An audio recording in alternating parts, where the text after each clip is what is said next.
evening. Tonight we're spilling the beans, rather they are, all of the professions that we come in contact with on a daily basis, what they really think about you, and in this case, how they target you by robbing your house. There's a home break-in every 15 seconds, but what you're about to find out could keep you from becoming one of those statistics. So in a profession not exactly known for telling the truth, Deborah Roberts got a reformed felon to make some true confessions about burglary 101. Burglars have their own slang. A weekend job, a vacationer. An open window heist, easy money. But whatever they call it, skilled thieves like Chris Patterson rob someone somewhere every 15 seconds. Easy enough. But today, Patterson isn't taking valuables. First thing I'm going to do is make sure that I got a way to get out of here and make sure nobody's home. He's giving you a valuable lesson. People make it so easy for burglars to victimize them. Convicted 4 times and now on parole, Patterson's trying to clean up his life. So he agreed to strap on a camera, break into this house, and give up all his secrets. All kinds of good electronics down here. Wow. So let's be clear. You're not burglarizing houses anymore. No, absolutely not. You're not a danger to me or anybody else out there at this moment. No, absolutely not. The only reason that I even am talking about this is because I don't want it to happen to people. It would be great if other people didn't have to go through what my victims went through. If those victims only knew. Sometimes I would drive for 2 or 3 hours. There were things they could have done to keep the burglars at bay. It had to be perfect if I was going to risk my freedom. Turns out a home robber is as choosy as a home buyer. Anything here look enticing? To Patterson, some houses just scream, rob me, and others not so much. So his first tip, a security system is worth it, especially if it has cameras. In fact, some can even beam live video of a break-in as it's happening. 2 people in the house. Oh, here comes another one. So a homeowner can call the cops. Ma'am, it's okay. Officers are surrounding your house. They're not going to get away with anything. But get this, Patterson says he still robbed plenty of homes protected by alarm systems. How? Because owners are often too lazy to turn them on. Half the time it's not even armed if there is one there. Not even armed?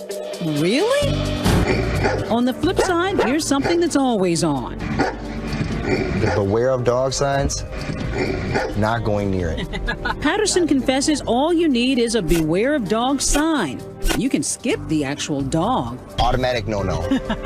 So if that's what turns him away, what attracts him to your home? Now see, this one's completely obstructed. There's no way for anybody to see what's in the front. Is that a good thing or a bad thing? That's a great thing for the burglar. Privacy makes his job, oh, so much easier. The same privacy that you think, I love the privacy of having my backyard and not having people look in. I walk through the gate to your backyard and I go, I love the fact that you've got these beautiful shrubs up. Now I can do my job without anybody seeing me. You may already know burglars look for a full mailbox to make sure no one's home. But you might not have considered Patterson's tip number 2.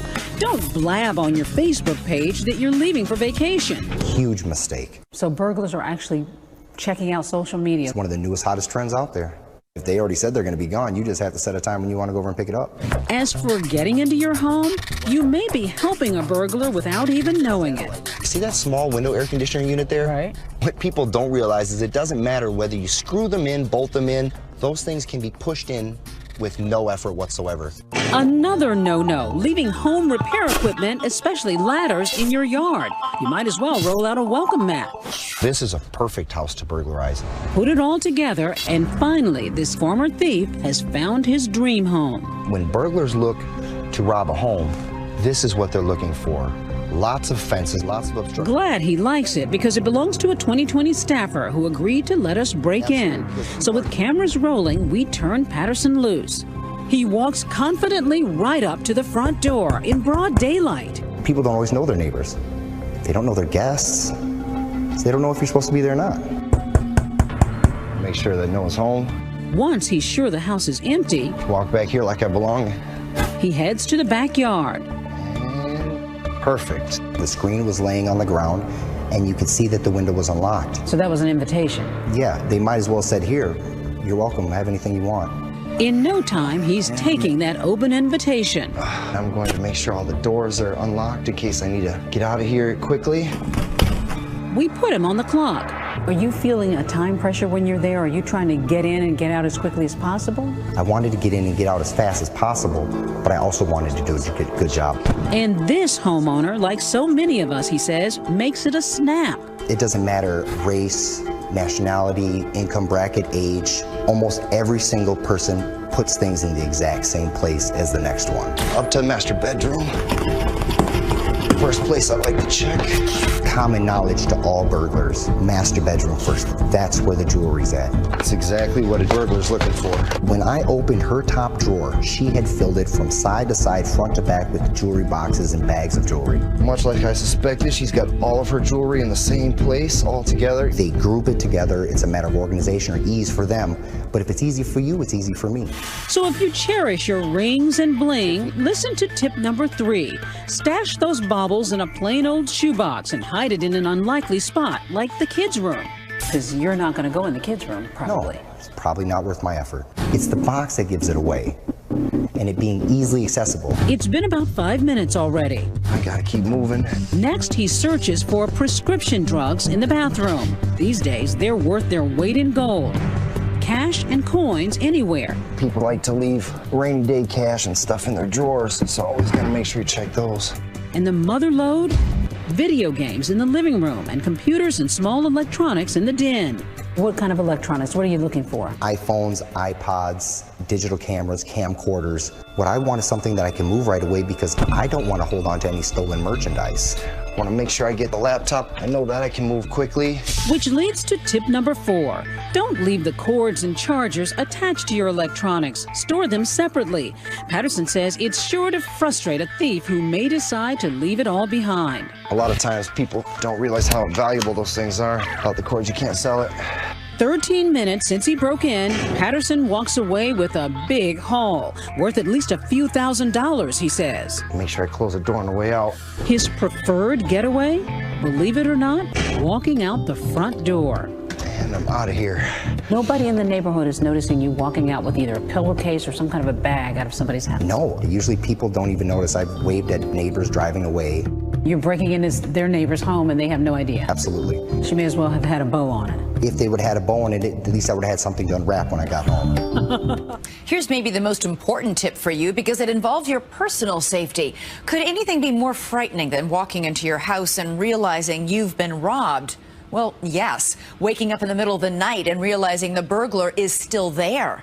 What's the best strategy? Take a look. A dark night on the California coast. Jessica Coakley was visiting from out of town, staying with friends. Very normal evening, all said our goodnights. She falls asleep on the couch, her purse and suitcase on the living room floor beside her. She had no idea she was about to experience the scare of her life. I woke up and there was a person standing over me. She couldn't see much, but she realized the man was an intruder wearing a ski mask, holding a baseball bat. For most people, an initial reaction would be to scream, but my initial reaction was survival. Her survival technique? Lying back down and faking going back to sleep. My heart was racing the whole time. I remember actually thinking, I don't look like I'm falling back asleep because I must be breathing so heavily, but he must have believed me. The burglar grabs her purse, but leaves her alone. He eventually runs out the door. Jessica, who works for Disney's corporate global security, wrote about it on the company website. The reason I was able to have that kind of reaction was because I think about things ahead of time. Our reformed thief, Chris Patterson, says she was smart. He says burglars are as scared of a confrontation as you are. What if you get to the house and you think no one's home and you discover somebody is in the house? For me, I would leave immediately because I don't want them to see my face. I don't want to be identified. If I was the homeowner, I would definitely not try to stop the burglar. Do not risk your own health or your family's safety for some stuff. It's just stuff. You can be replaced, but you can't be.